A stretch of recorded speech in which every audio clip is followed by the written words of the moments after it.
네.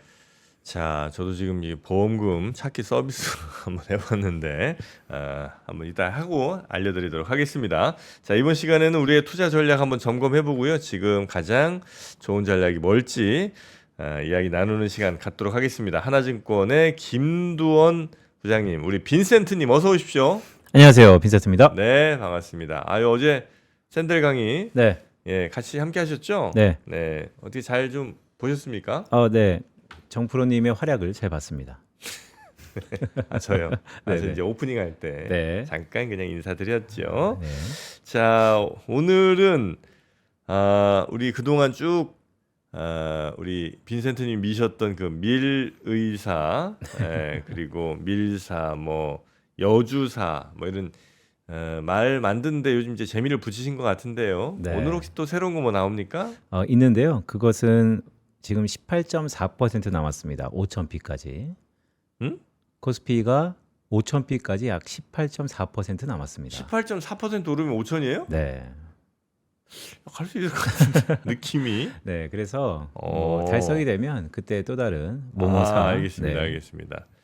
자, 그러면 하여튼 지금 이제 제일 시장에서 주목받는 친구 한 명만 딱 꼽으라면 SK 하이닉스 아니겠습니까? 네, 아, 제가 한 달 정도 된 것 같은데요. 대장주와 주도주. 네. 네네네. 한 업종에서 시가총액이 가장 크면 대장주, 음, 시세 상승폭이 가장 크면 주도주. 그렇죠. 이렇게 예. 말씀드렸었는데 그 삼성전자와 SK하이닉스를 얘기하면서 네. 둘 다 좋다. 하지만 네. 저 개인적인 선호를 밝히자면 네. SK하이닉스가 좀 괜찮지 않을까라는 말씀을 드리면서 맞습니다. 네, 우리가 내년도 새로운 지평을 열고 있는 코스피 시장에서 네. 만약에 주도주가 대장주를 역전하는, 그러니까 주도주가 대장주가 될 수 있는 꿈을 꾸는 그런 기세 속에서 코스피는 리레이팅 될 가능성이 높다라는 말씀을 드리면서 상당히 긍정적으로 말씀드린 적이 있죠. 네. 그래서 다음 단계는 역시 매우 긍정적으로 보고 계시고요.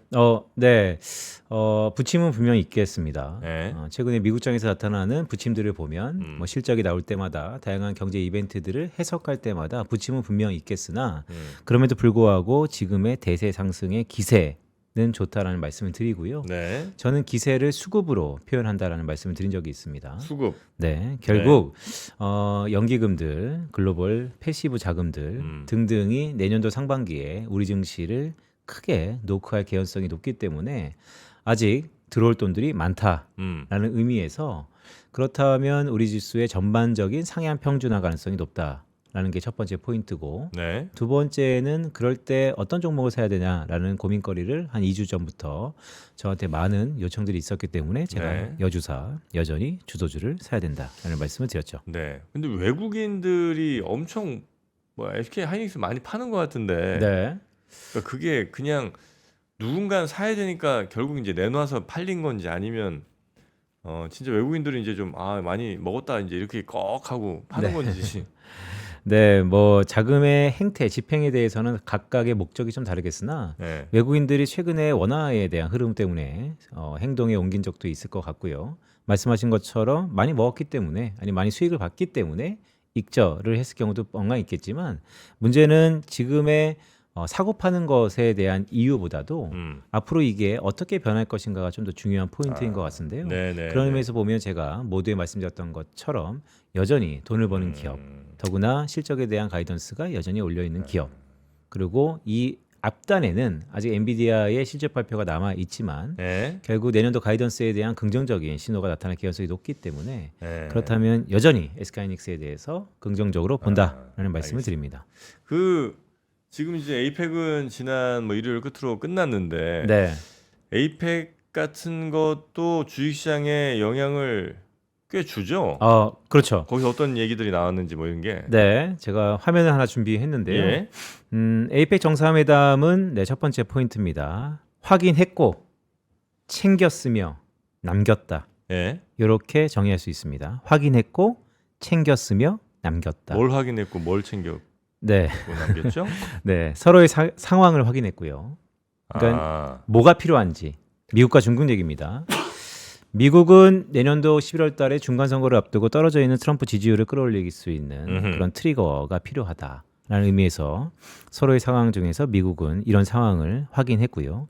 중국은 5% 성장이 다소 좀 어려울 수 있는데 이것을 끌어올리려면 지금의 관세 정쟁은 상당히 부담스럽다라는 측면에서 이연시킬 충분한 명분이 필요했다라는 생각이고, 한국은 실용 외교가 이번에 다시 한번 돋보였다. 매우 좀 필요했다라고 보고 있습니다. 그래서 네. 에이펙 정상회담은 서로의 상황을 확인했는데요. 그래서 어떻게 됐냐? 실속을 챙겼죠. 미중 간의 관세 불확실성은 내년 11월로 이연 경감됐습니다. 관세로 인해서 죄송합니다. 관세로 네. 인해서 기업들의 어닝에 대한 가이던스가 바뀌었었고, 지난 1분기 같은 경우에 그래서 주가가 크게 출렁했는데 이러한 불안감은 상당 부분 경감되었다. 그러니까 우리 주수 입장에서는 긍정적인 신호였고요. 두 번째는 한한령 해제에 대한 기대가 다시 한번 불거지고 있습니다. 중국과의 문화 교류를 재개하겠다. 뭐 내년 상반기에 어떤 콘서트가 어떻게 열릴지는 아직은 오리무중할 수 있으나 네. 기본적으로 중국과의 문화 교류를 재개했다는 것에 방점이 있다라는 말씀드렸고, 재개한 거는 맞아요? 재개하기로 했다? 네, 맞나? 재개할 가능성이 워낙 높아졌다는 거. 높아졌다? 네, 그렇다면 뭐 주가지수 특히 뭐 엔터 업종들의 움직임도 그런 부분으로 대변할 수 있다는 약간 좀 움직이긴 말씀드렸고. 하는 것 같더라고요. 네, 조금씩. 사실 한 2달 반 전에 제가 이제부터는 한한령 해제에 대해서 우리가 한번 기대해 보자는 맞아요. 말씀도 말씀하셨지. 드린 적이 있죠. 네. 자, 그리고 세 번째는 한국의 경우에서는 어쨌든 대미 투자 3,500억 달러, 이것을 2,000억 달러는 우리가 직접 투자를 할 텐데 그것을 200억 달러 정도로 10년에 나눠서 낼 거다. 지금의 우리의 거시 안정성 등을 감안해 봤을 때 외환 시장의 안정성을 도모할 거다. 그러니까 실속은 챙겼다라고 할 수 있겠고요. 다만 숙제가 남겼습니다. 이 숙제가 앞으로 내년도까지의 글로벌 증시, 특히나 한국 증시의 여러 가지 변수이자 기회가 될 텐데요. 일단은 시한부입니다. 아, 그렇죠. 네, 조건부 봉합.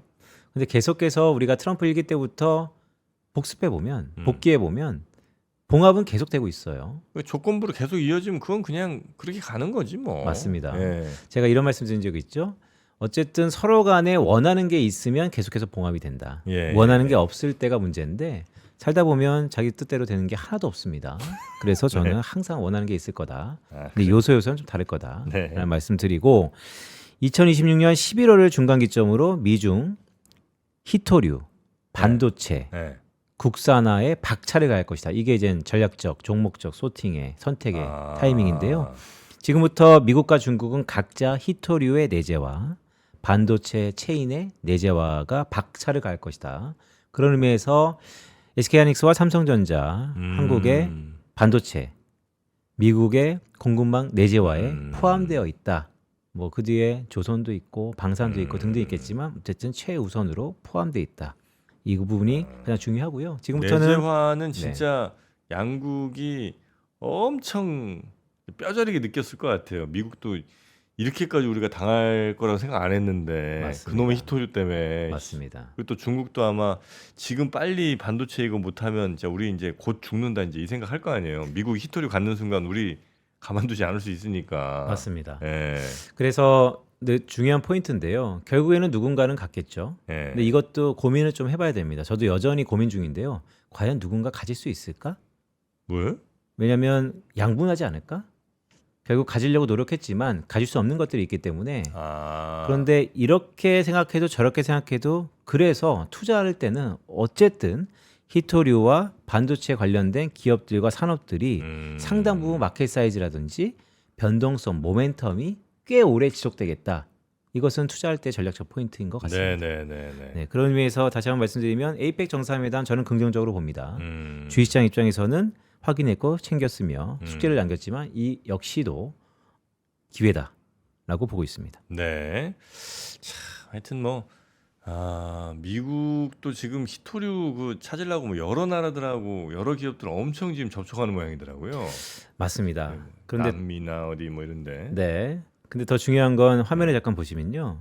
서로 간에 이 신뢰가 남아 있는지가 좀 중요해 보입니다. 그러니까 미국과 중국에. 맞습니다. 네. 왜냐하면 봉합이라는 건 봉합을 하면서 잠시 결정을 유예시킨 거잖아요. 네. 계속해서 뒤통수 칠 준비를 하고 있다는 것인데 그거 자체도 리소스가 투여되는 것이기 때문에 경제적으로 따지면 상당히 비효율적을 만들고 있습니다. 물론 투자라는 게 비효율성의 거품에 대한 결과물이기 때문에 어느 정도 영향력이 있다라고 하지만 자 이것은 뭐냐면 트럼프 1기 때 중국이 약속했던 미국산 구매율입니다. 전반적으로 중국이 트럼프 1기 때 농산물, 제조업, 서비스, 에너지 등등을 내가 사줄게 라고 했다가 실제 꽤 오랜 시간이 지났는데 미국이 지금 이거를 계속 리뷰하고 있죠. 지난 트럼프 1기 때 7년 전에 니네가 약속했던 거를 과연 얼마나 이행했냐 라고 보면 화면에 보시는 것처럼 농업은 조금 선방했죠. 대두를 비롯해서. 절반 조금 그러니까 전체적으로 보면 절반 좀 넘고 맞습니다. 농업이 약간 좀 높고 나머지는 네.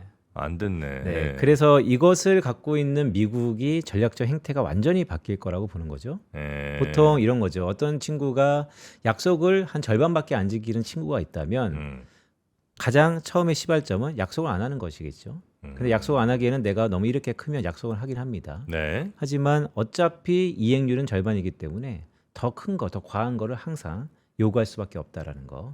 자, 그 사이에서 우리는 현실을 좀 직시해야 되는데요. 관세도 마찬가지고 앞으로 있을 무역 제재도 마찬가지일 것입니다.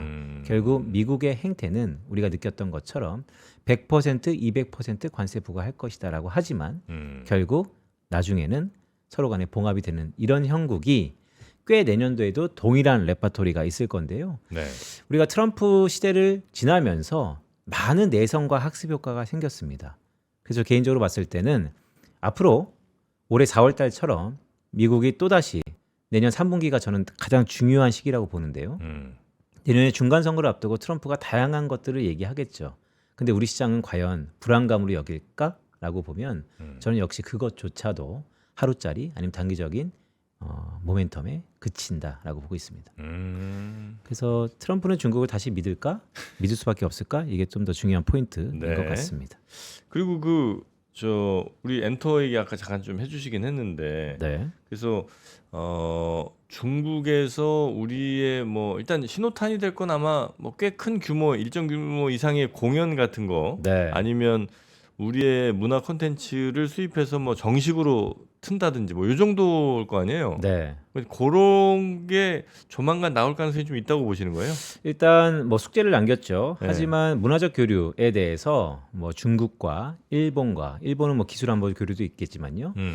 일단 에이펙 정상회담에서의 그 후에 연장선상에서 놓고 보면 이전보다는 문화적 교류에 대해서 어느 정도 공동적인 의견을 제시했다라는 것이 주가는 항상 기대감을 갖고 일단 움직이는 것이죠. 네. 근데 그게 실현이 된다면 좀 더 한 단계 레벨업이 되는 것이고 여전히 한한령은 아닌가벼라고 하면 다시 한번 크게 하락할 건데 어쨌든 다시 한번 하이라이트 되고 있는 순간에 왔다라는 말씀도 조심스럽게 드리면서 네. 자 화면에 보시죠. 자 지금부터 연말까지 한 2달여간 남았는데요. 북클로징 따지면 한 달 정도 남았습니다. 네.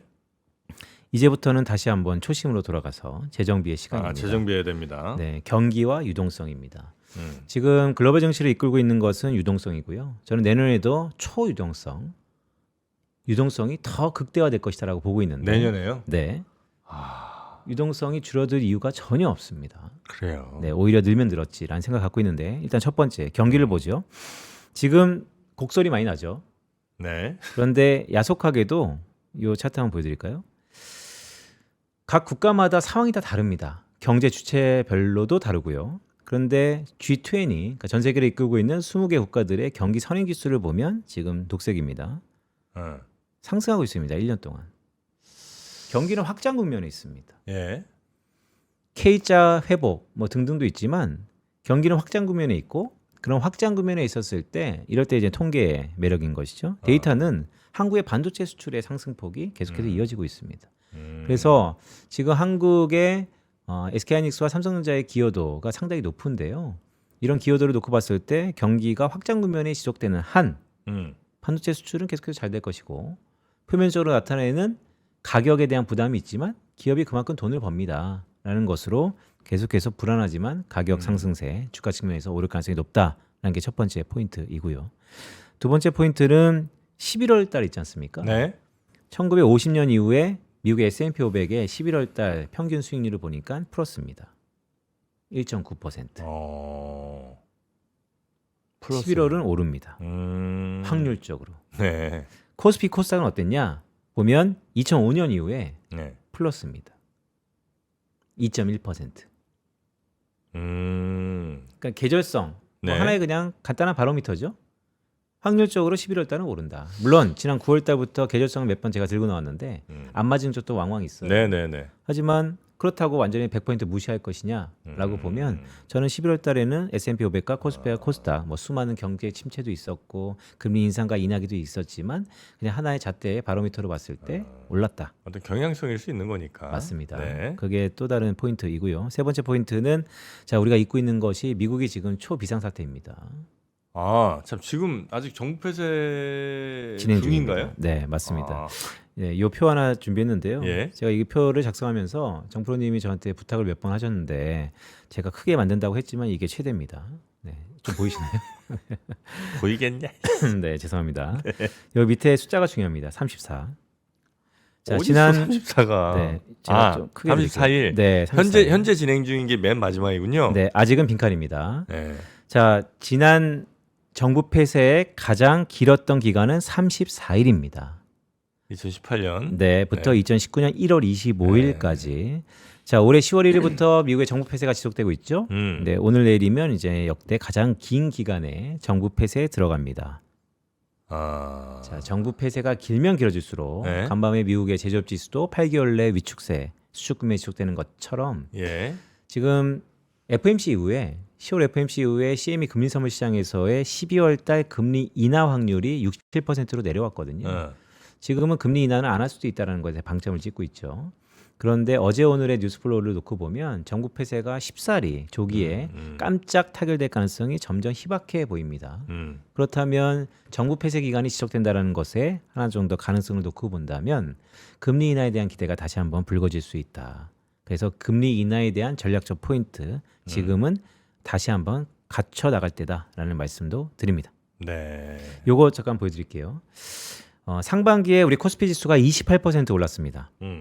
하반기 7월 달부터는 33.7% 올랐습니다. 상저하고입니다 올해. 그러네요. 예. 네. 전망이 약간 빗나갈 수도 있는데 그런데 상반기에 우리의 주도주는 복귀해 보면 조방원보다 사실 반도체 상승폭 기여도가 훨씬 컸습니다. 상반기에? 네. 아, 그랬나요? 1월 달부터 6월 말까지 코스피 지수가 28% 상승했는데 네. 반도체 업종이 6.6% 상승했습니다. 예. 그러니까 기여율로 따지면 한 40% 정도 되는 것 같습니다. 근데 하반기에는요. 반도체의 기여도가 훨씬 더 커졌습니다. 20.2%. 자, 무슨 얘기냐? 네. 기본적으로 올 한 해는 포트에 반도체가 있냐 없냐에 따라서 천당과 지옥 그렇죠, 같다. 그렇죠. 근데 저는 여전히 말씀드립니다. 지금도 늦지 않았다. 여전히 주도주 반도체를 사야 된다라는 말씀도 다시 한번 드립니다. 네. 언제까지 사야 돼요? 지수가 내년도 네. 저는 뭐 빠르면 올해도 18.4%밖에 안 남은 앞자리가 또 바뀔 가능성이 높아 보인다는 가능성을 갖고 시장을 바라보고 있는데요. 언제 그러면 여주사를 그만해야 되느냐? 이 지수가 5천 그 이후에 다시 한번 상승 모멘텀이 완전히 꺾였을 때 그때 주도주를 포기해야 된다. 그 말은 곧 우리가 그 부분을 예측할 수 없기 때문에 이 버블의 끝자락까지는 투자를 한다면 계속해서 반도체를 갖고 가야 된다. 투자를 뭐 안 할 생각이라면 모르지만 만약 네. 투자를 결정하기로 했다면 이 시장에서 현재 그래도 꼭 갖고 가야 될 것은 역시 반도체 주도주. 맞습니다. 자, 그게 저희 기본적인 가장 큰 골격의 전략이고요. 네. 근데 이제 연말이다 보니까 시간이 많지 않지만 제가 이 말씀 드릴게요. 이건 주변에 요청이 많아서 한번 갖고 왔습니다. 네. 코스닥 잘 안 오르잖아요. 요거 한번 보여드릴게요. 화면에 보시는 건 코스피와 코스닥의 상대 강도입니다. 네. 코스피 지수를 코스닥으로 나눈 겁니다. 2.7배 정도가 역사적 평균입니다. 현재 이렇게 코스닥 대비 코스피의 상승 가도가 가파릅니다. 근데 이 상대 강도가 계속해서 올랐던 타이밍이 있고요. 내려갔던 타이밍이 있습니다. 코스피와 코스닥의 상대 강도가 내려간다는 건 어떤 의미냐면 코스피가 내려갈 수도 있고요. 그래야지 하락하는 것이고 두 번째 경우는 코스피도 오르는데 음. 코스닥이 더 많이 올랐을 때 이 상대 강도는 내려갑니다. 비율 나누기니까. 자, 그런 부분들을 과거에 언제 있었냐라고 보면 2008년, 2014년, 2022년 화면에 보시는 것처럼 새 국면에서 코스피 코스닥 상대 강도가 하락했었습니다. 그러니까 앞으로 한 달 반 정도 남은 연말에 코스피 지수는 반도체는 계속해서 오를 것 같은데 세상에 영원한 건 없다. 코스닥도 따라 오르지 않겠느냐라는 의구심에서 제가 데이터를 갖고 온 겁니다. 2008년, 2014년, 2022년 코스피 코스닥의 상대 강도가 하락했는데 네. 근데 2008년과 2014년을 주목해야 됩니다. 2022년은 왜 빼냐? 이때는 금리 인상입니다. 자, 지금하고 똑같은 국면 금리 인하기에 코스피도 상승했지만 코스닥이 더 상승했던 국면에 2008년 요 국면 2008년부터 2009년 중반까지 2014년이 있었는데요. 이때 코스닥 업종 중에서 수익률이 높았던 업종들입니다. 화장품, 네. 제약바이오, 조선, 아. 디스플레이.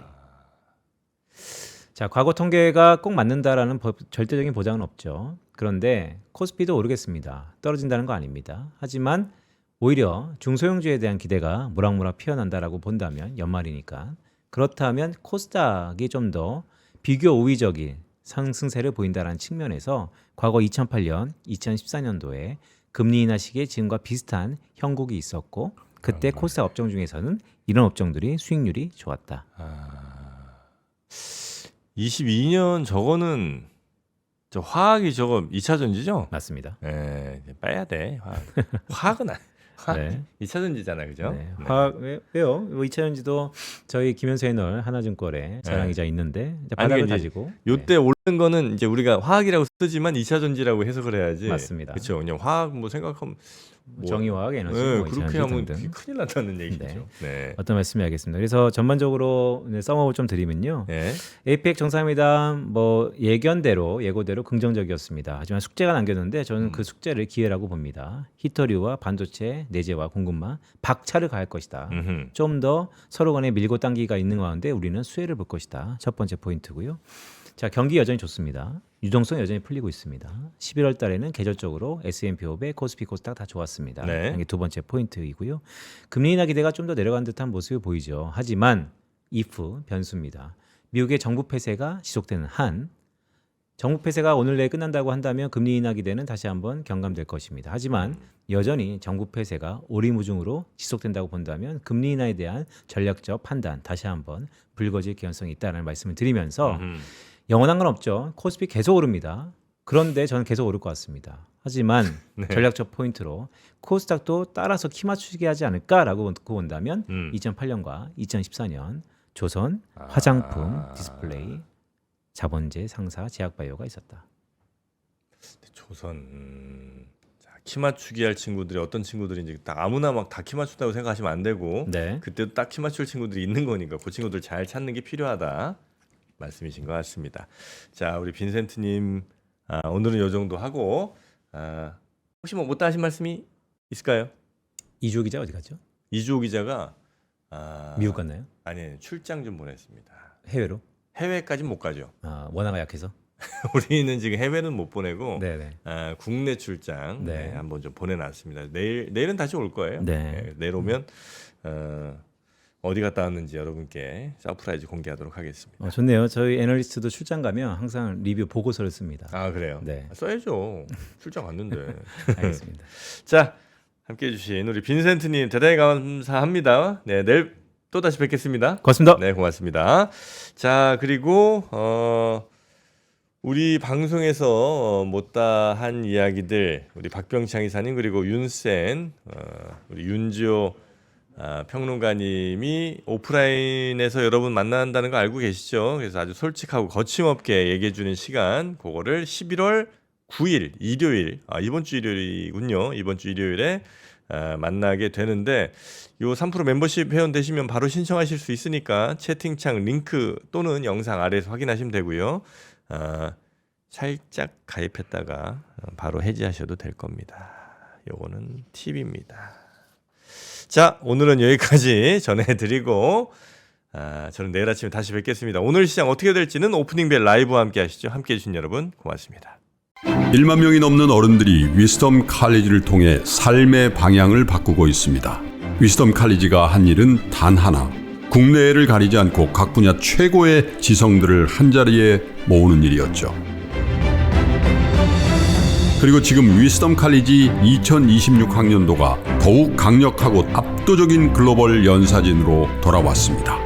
전 세계 3천만 부를 돌파한 신화적 베스트셀러 작가 베르나르 베르베르, 정의란 무엇인가의 저자이자 하버드대 정치학과 교수 마이클 샌델, 그리고 각 분야를 대표하는 국내외 최고의 지성 17명이 함께합니다. 여기에 교보문고 전자책 12개월 이용권, 3% GIN 멤버십 1개월, 3% 주식투자 멤버십 1개월까지 입학 등록만 해도 30만 원 상당의 혜택이 마구 쏟아집니다. 2025년을 가장 현명하게 마무리하고 2026년을 그 누구보다 완벽하게 시작하는 방법, 지금 최저 등록금으로 최대 혜택을 누리며 위스덤 칼리지를 시작하시죠. 자세한 내용은 영상 아래 링크에서 확인하실 수 있습니다.